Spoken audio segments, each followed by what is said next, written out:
Asta puțin pe circulanite. Bine venit, bine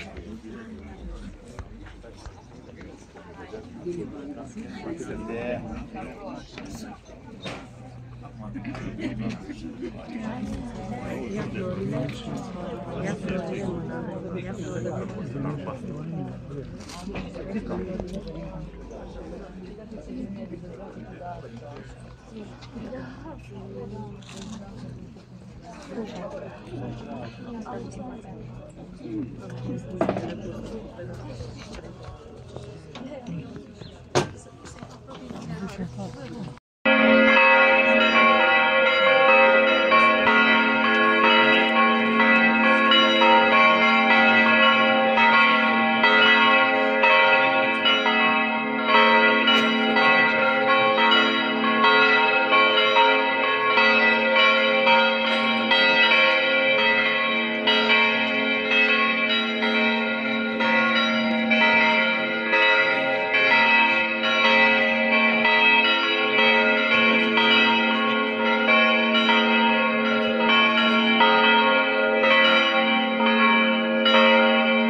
Am văzut, da.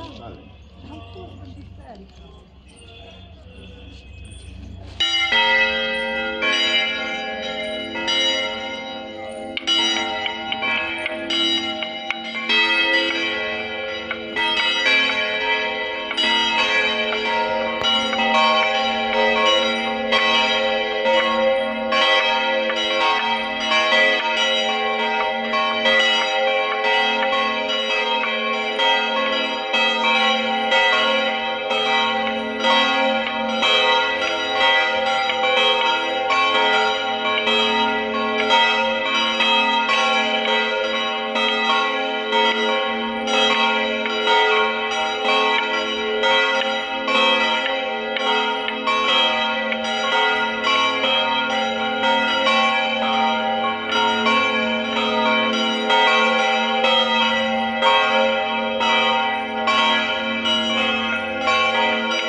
Acum eu am arătat banii, că am pus de 5 milioane, nu știu că n-am dat.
Cinstitul tău acoperământ, cine scapă de tot răul, rogăm pe Fiul tău Hristos, Dumnezeul nostru, să mântuiască sufletele noastre. Pomeni voi numele Tău în tot neamul și neamul, astăzi în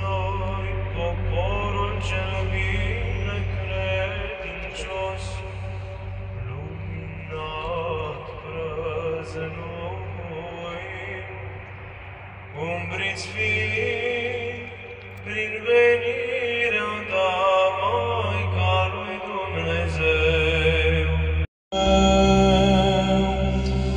Cel ce ești minunat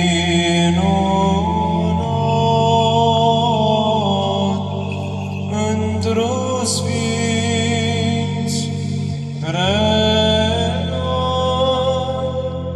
cei ce-ți cântăm ție.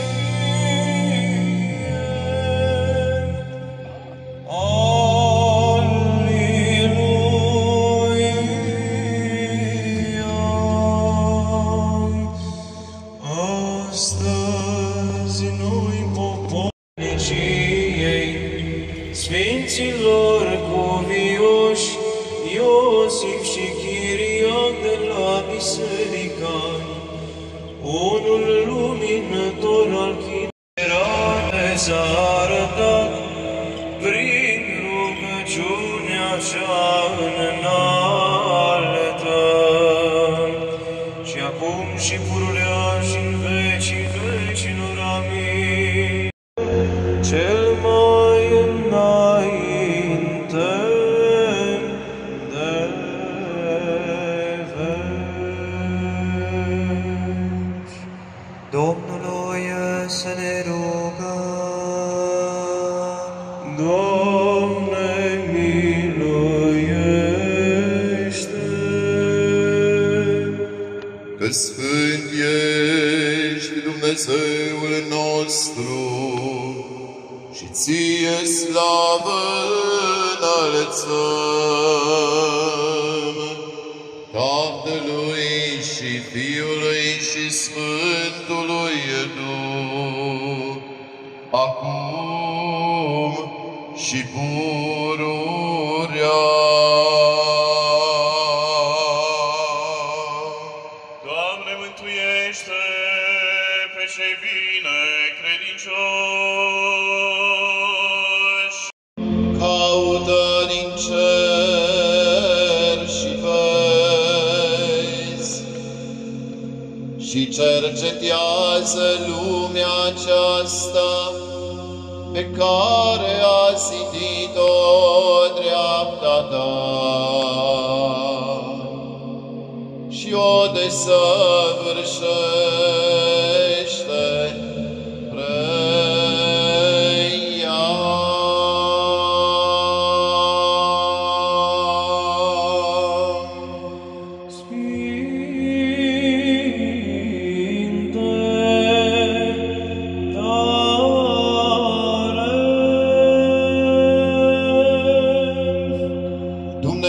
Dumnezeule, Dumnezeule, caută din cer și vezi, și cercetează via aceasta pe care a sădit-o dreapta ta și o desăvârșește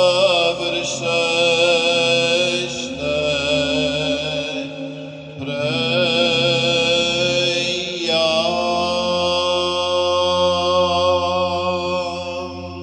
Sfinte, fără de moarte,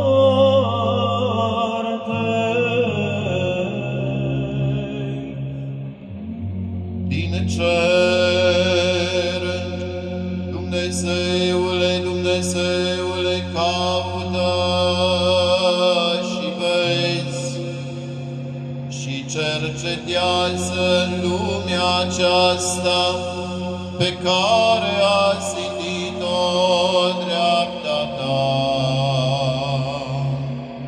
și o desăvârșește preia.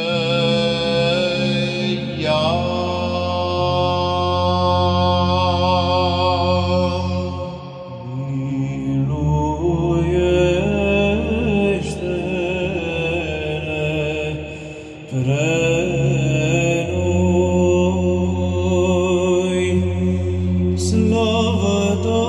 Tatălui și Fiului și Sfântului Duh, și acum și pururea și în vecii vecilor. Amin. Amină-te.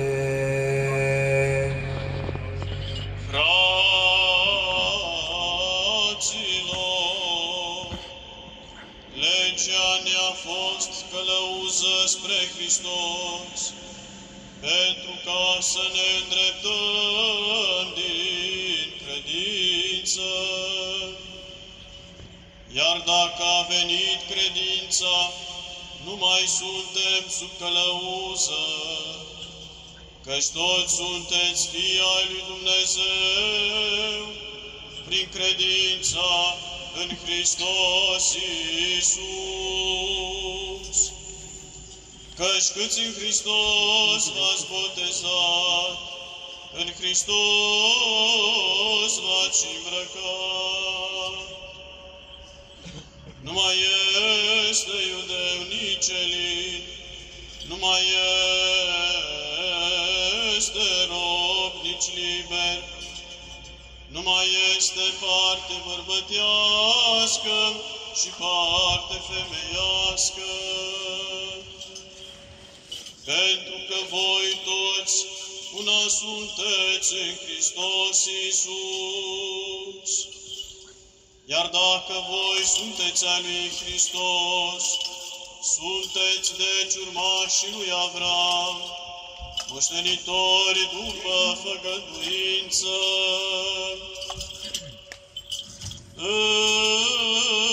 Însă zic, câtă vreme moștenitorul este copil, nu se deosebește cu nimic de rob, deși este stăpân peste toate, ci este sub epitrop și econom până la vremea rânduită de Tatăl Său.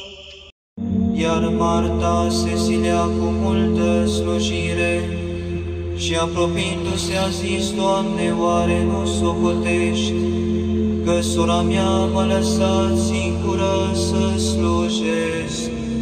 Spune-i deci să-mi ajute.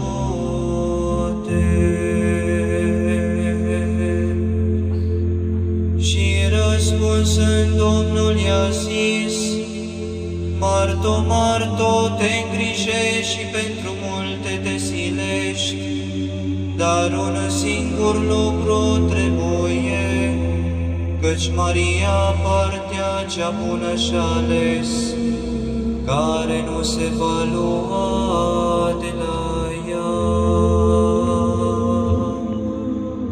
Și când zicea el acestea, o femeie din mulțime, ridicând glasul, i-a zis, fericit este pântecele care te-a purtat și fericit este pieptul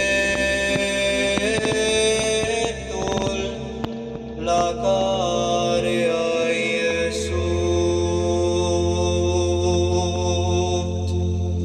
Iar el a zis, așa este, dar fericiți sunt și cei ce ascultă cuvântul lui Dumnezeu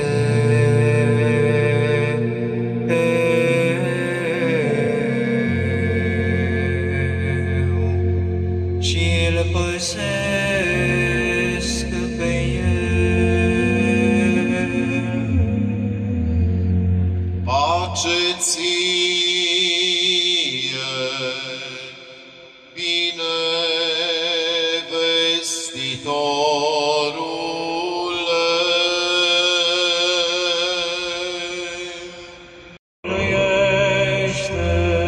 Doamne, Atmostăpânitorule, Dumnezeu părinților noștri, rugăm-ne ție, auzi-ne și ne miluiește. Doamne, miluiește! Miluiește-ne pe noi, Dumnezeule, după mare mila Ta, ne rugăm ție, auzi-ne și ne miluiește. Doamne miluiește, Doamne miluiește, Doamne miluiește.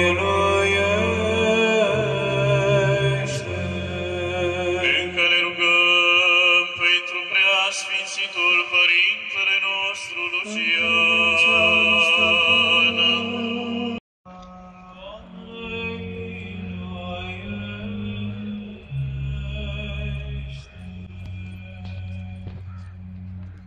Doamne Iisus Hristos, Dumnezeul nostru, Dumnezeul lucrărilor și de milostivirea, a cărui mile este nemăsurată și de oameni atent de ajuns. Căzând înaintea slavei tale, frică și cu tremur ca niște robi nevrednici, cu milință aducem acum mulțumire înainte tale, pentru câtevașele pe care le-ai dăruit, bisericii tale, prea Sfințului Părintelui nostru Lucian, Episcopul Carasevișu, și ca pe Domnul Stăpânul și Binefăcătorul, te slăvim, îți cântăm și te lăudăm. Și iarăși, căzând înaintea ta, mulțumim, rugând cu milință consolată și cu sfântă milostivire. Ca precum ai binecuvântat prin ea acum rugăciunile robilor tăi, milostivire, ei meritorize prin cerere. Așa și de acum înainte, învărnicește, aspărind dreaptă credință, în dragoste și credință de aproape, și în toate faptele cele bune, și a dobândirea tale binefacere, împreună cu toți credincioșii tăi. Izbăvește, Doamne, zilul nostru, țara aceasta, în care se slăvește prea Sfântule Tău, pe prea Sfințul Părintele nostru, Lucian, Episcopul Carasevișu, și pe toți ce s-au adunat pe slava și mulțumirea propriei tale cele sfinte, și apără din toată reaua întâmplare, dăruindu-le pace și liniște. Și vrednicește totdeauna mulțumirea zănicii. Cele prea bune Andrei și atâta ție și cele fără începută Tău, Părinte, și prea Sfântului și bunului și de viață, Făcătorului Tău Duh, Dumnezeul cel închinat și slăvit într-o ființă. Slavă ție, Dumnezeul nostru, Dătătorul nostru de mine, în vecii vecilor.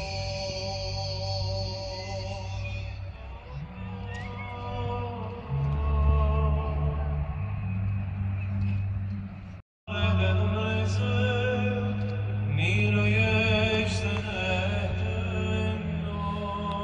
Pe noi înșine și unii pe alții și toată viața noastră, lui Hristos Dumnezeu să o dăm.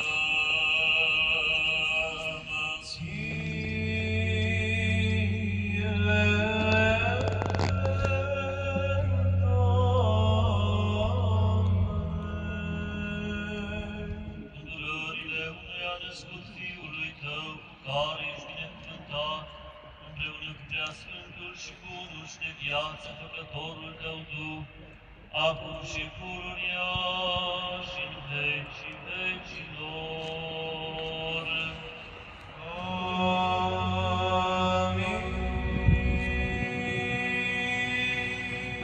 Pace Domnului. și Duhului Tău.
slăbiciune să nu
vrednicie și cu dreptate este ascântat ție.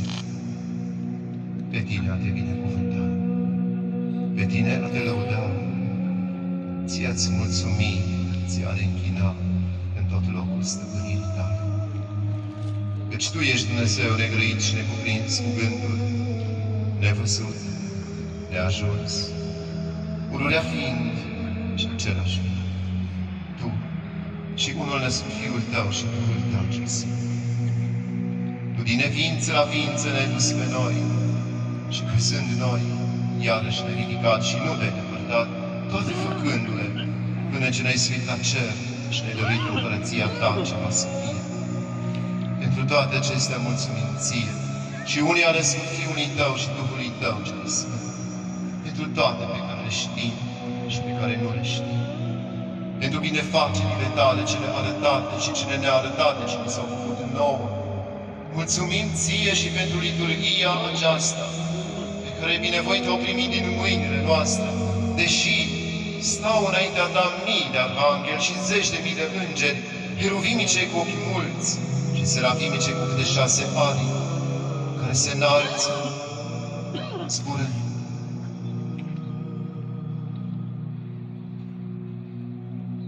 cântarea de biruință,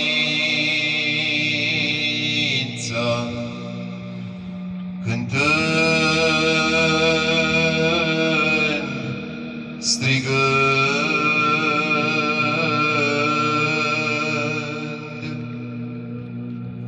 glas înălțând și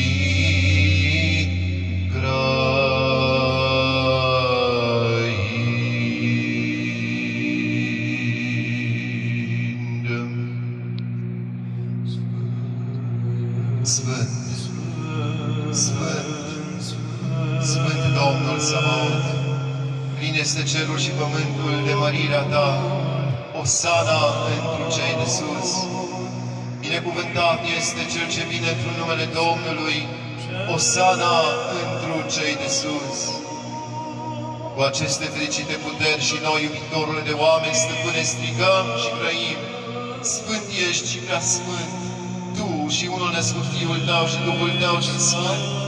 Sfânt ești și prea sfânt și slava Ta este plină de măreție, căci Tu ai iubit lumea Ta atât de mult, încât pe unul născut Fiul Tău L-ai dat, ca tot cel ce crede în Dânsul să nu piară, ci să aibă viață veșnică. Și acesta venind, și toată rânduiala cea pentru noi plinind, până noaptea în care a fost vândut și mai vârtos pe sine însuși s-a dat pentru viața lumii, luând pâinea, cu sfintele și preacuratele și fără prihană mâinile sale, mulțumind și binecuvântând, sfințind și frângând, a dat sfinților Săi, ucenici și apostoli, zicând: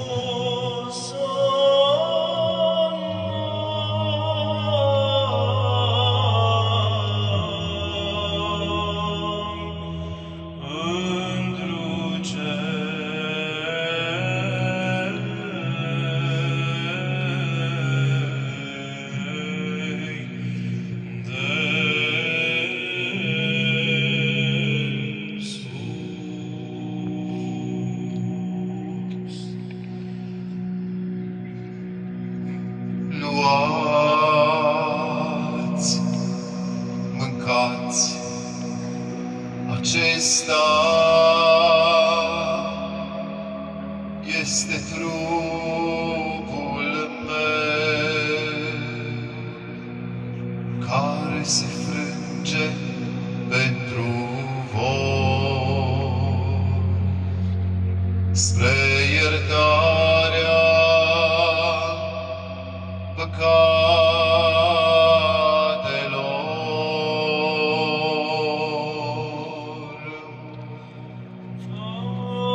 Asemenea și paharul după cină, zicând: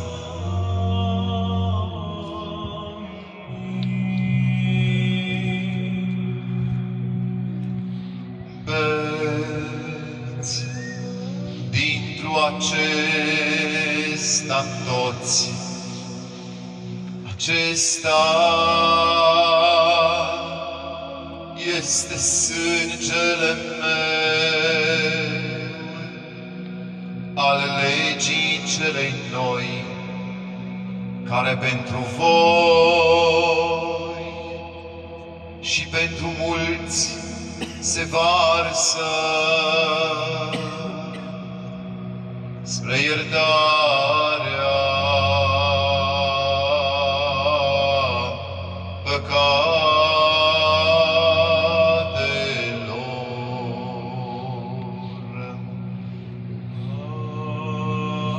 aducându-ne aminte așadar de această poruncă mântuitoare și de toate cele ce s-au făcut pentru noi, de cruce, de groapă, de învierea cea de-a treia zi, de înălțarea la cerul, de șederea cea de-a dreapta și de cea de-a doua și slăvită iarăși venire.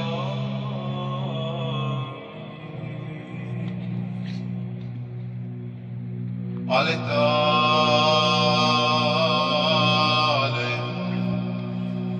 dintr-un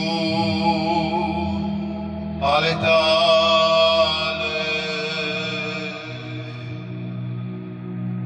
ție-ți aducem toate și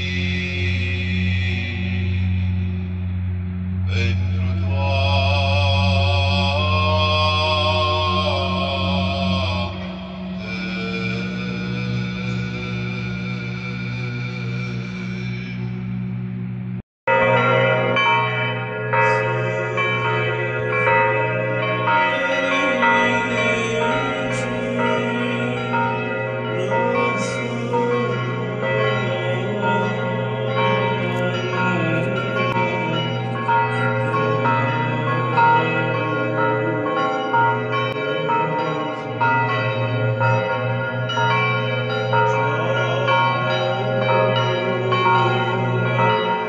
nostru care ești în ceruri, sfințească-se numele Tău, vie împărăția Ta, facă-se voia Ta, precum în cer, așa și pe pământ. Pâinea noastră, cea de toate zilele, dă-ne-o nouă astăzi și ne iartă nouă păcatele noastre, precum și noi iertăm greșiților noștri.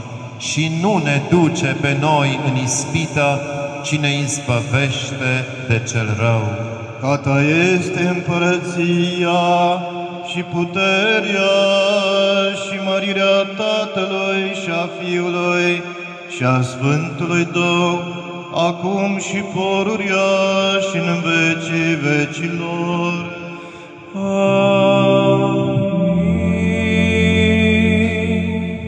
Fă să-ți batem zilnic, la miroasa-ți poartă, câtă vreme în lume valuri ne-nvai poartă. Pururea și în vecii vecilor. Amin. Doamne miluiește, Doamne miluiește, Doamne miluiește. Preasfințite Părinte, binecuvântează.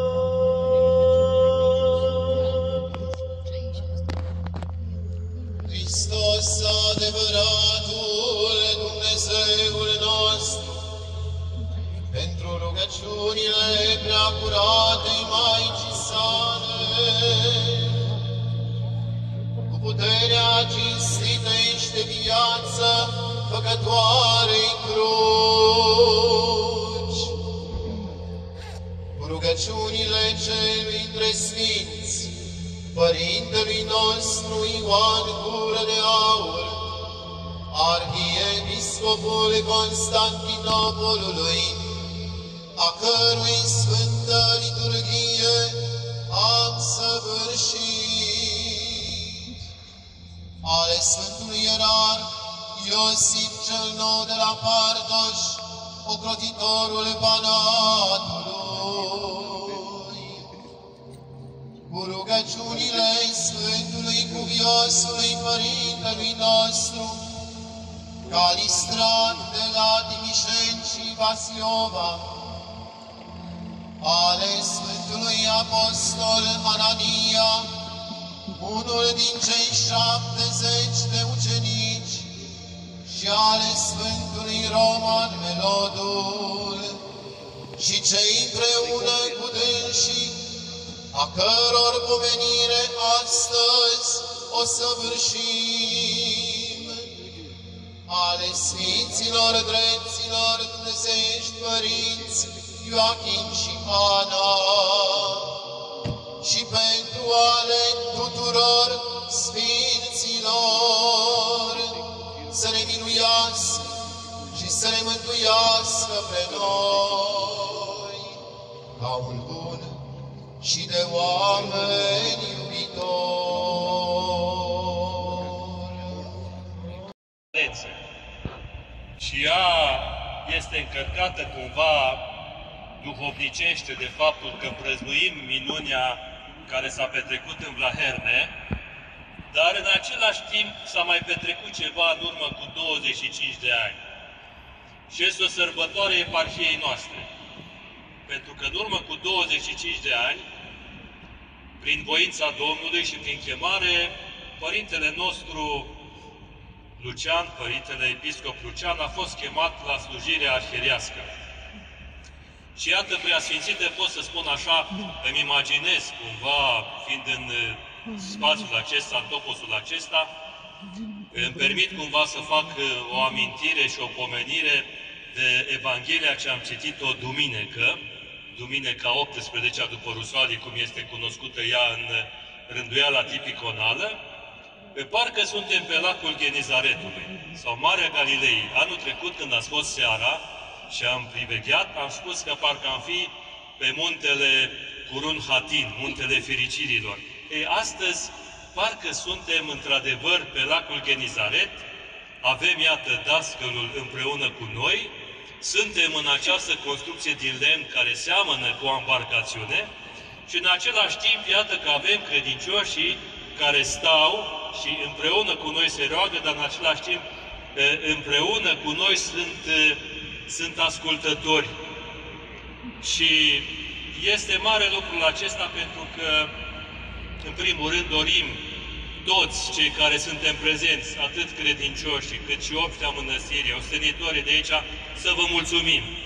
Că știm, programul este destul de încărcat, mai ales că ați venit de la București, nu încurcat, mă iertați, încărcat, ați venit de la București, ați fost la Sfântul Sinod și iată, mă bucur foarte mult că ați dorit ca anul acesta, la 25 de ani, la un sfert de 100, să fim împreună în rugăciune și lucrul acesta să știți că ne întărește, chiar dacă poate noi nu arătăm întotdeauna, că nu știm tot timpul să arătăm lucrurile, dar cred că se simte.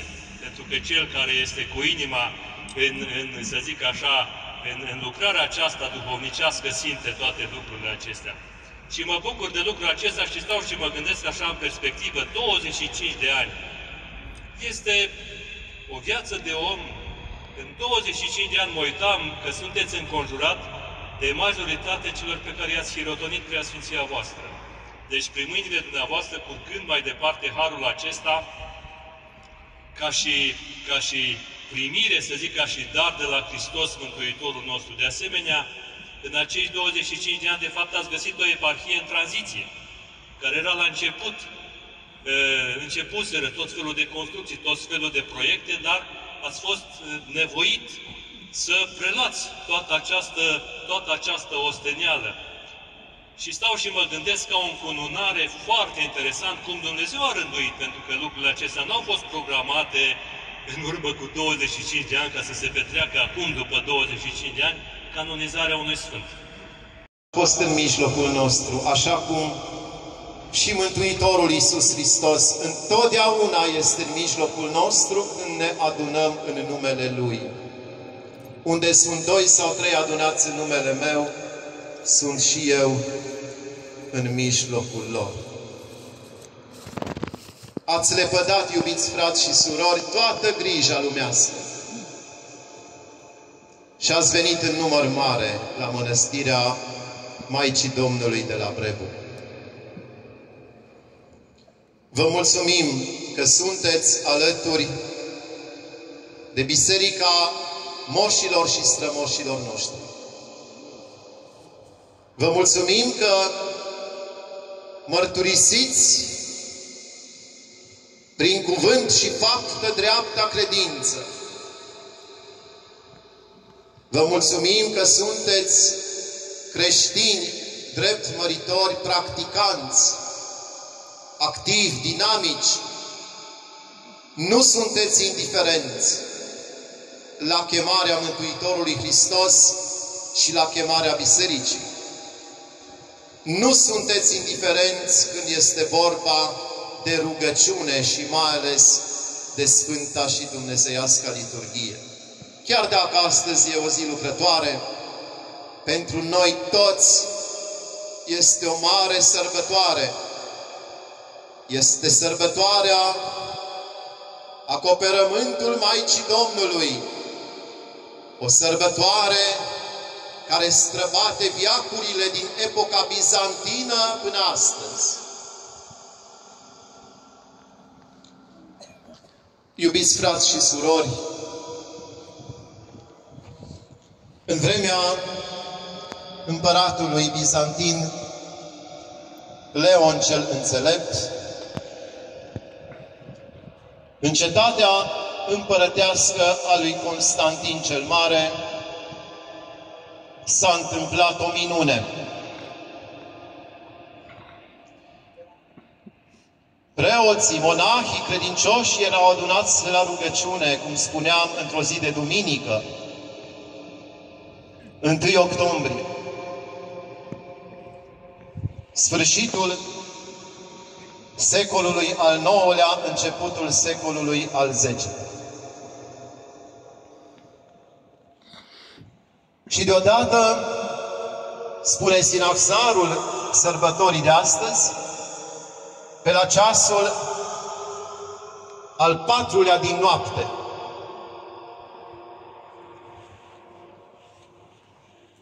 Sfântul Andrei, numit cel nebun pentru Hristos, împreună cu ucenicul său Epifanie, o văd pe Maica Domnului în văzduh, deasupra credincioșilor și preoților, acoperindu-i pe toți cu cinstitul ei acoperământ.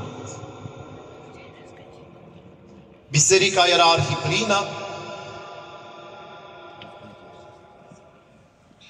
rugăciunile au fost intense și profunde în acea noapte sfântă și iată, deodată Maica Domnului se arată poporului binecredincios. Cei doi sfinți au văzut-o pe Maica Domnului, Andrei și Epifanie, și după aceea și ceilalți preoți, monași și credincioși au văzut-o pe Maica Domnului în văzduh, înconjurată de îngeri și de mai mulți sfinți, între care se remarcau Sfântul Ioan Botezătorul și Sfântul Apostol și Evanghelist Ioan. Cu toții s-au mirat, cu toții s-au minunat și au dat slavă lui Dumnezeu și au prea cinstit-o pe Maica lui Dumnezeu și Maica Luminii. Maica Domnului s-a rugat la Vlaherne pentru poporul binecredincios.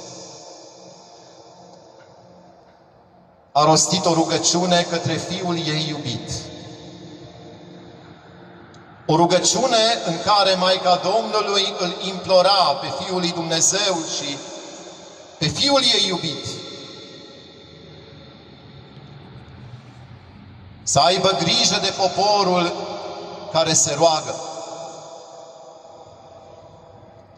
și să-i ocrotească pe cei care o cinstesc, o prea cinstesc pe ea. Lui Dumnezeu, chivotul Duhului Sfânt.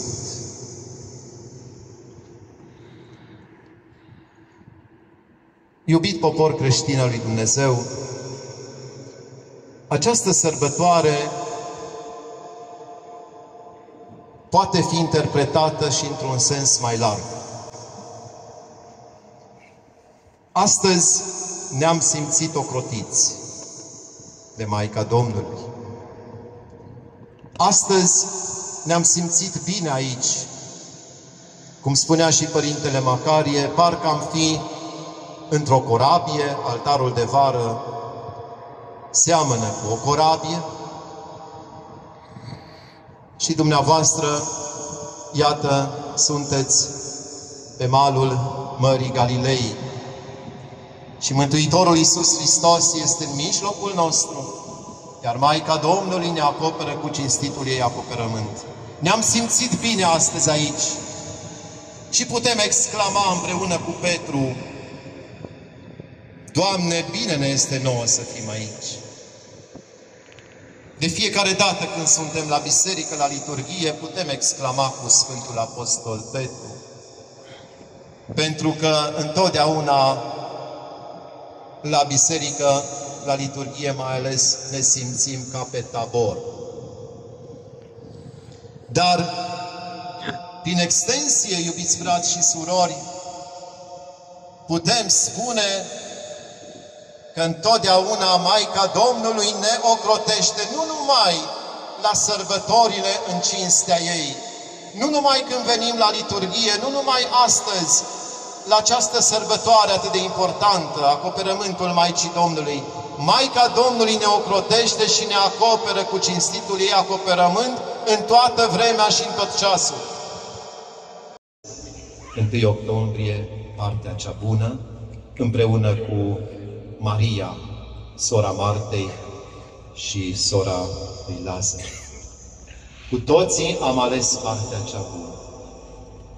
Să rămânem în această fericire duhovnicească, în această bucurie a Duhului Sfânt și să se împlinească și cu noi cuvântul Domnului din Evanghelie. Fericiți și cei ce ascultă cuvântul lui Dumnezeu și îl păzesc pe el. Să mergem cu pace la casele noastre, ascultând cuvântul lui Dumnezeu și păzindu-l în fiecare clipă. Nu este suficient, iubiți frați și surori, să ascultăm cuvântul. Trebuie să-l împlinim în fiecare zi, în fiecare clipă.